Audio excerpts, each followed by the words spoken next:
কাজে এই বাংলাদেশে মোল্লাতন্ত্র হয়েছে আর ধর্মের নামে ব্যবসা শুরু হয়েছে। দেখেন,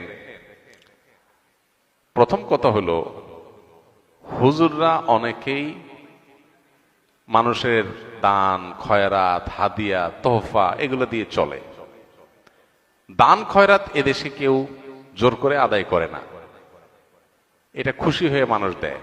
হুজুরের একবেলা খাওয়াইলো বা 3 বেলা খাওয়াইলো, হাদিয়া দিল, তোহফা দিল, এগুলো কি হুজুররা চাঁদাবাজি করে আদায় করে?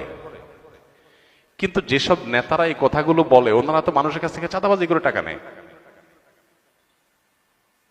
রাজনৈতিক নেতারা, আমি সবাইকে ঢালাওভাবে বলছি না, রাজনীতি করতে গিয়ে নেতা হতে গিয়ে মানুষের কাছ থেকে চাঁদাবাজি করে টাকা নেওয়ার কালচারে যারা অভ্যস্ত বা যেই সোসাইটিতে সেরকম কালচার পলিটিশিয়ানদের মধ্যে অনেকের মধ্যে আছে, বিভিন্ন দলে আছে, সব দলেই কম বেশি আছে, এই কালচারে যারা ডুবে আছে তারা যদি আলেম সমাজকে বলে 500 টাকা 1000 টাকা মানুষ আল্লাহর রাস্তায় দিলে খায়, তাহলে এটা হলো চালনি সুইকে যে বলে তোমার পেছনে ছিদ্র আছে ওইরকম।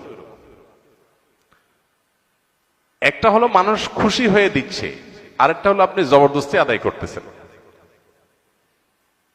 জবরদস্তি আদায় করে চাঁদাবাজি চলা কালচারের মধ্যে ডুবে থাকা একটা মানুষ যদি আলেম ওলামাদেরকে এই ধরনের কথা বলে, সেটা হলো সবচেয়ে লজ্জাজনক অধ্যায়, সবচেয়ে দুঃখজনক অধ্যায়। এই টোনে কথা যারা বলতো তারা তো পালায় গেছে দেশ থেকে। একসময় যারা এই টোনে কথা বলতো তারা এখন পলাতক।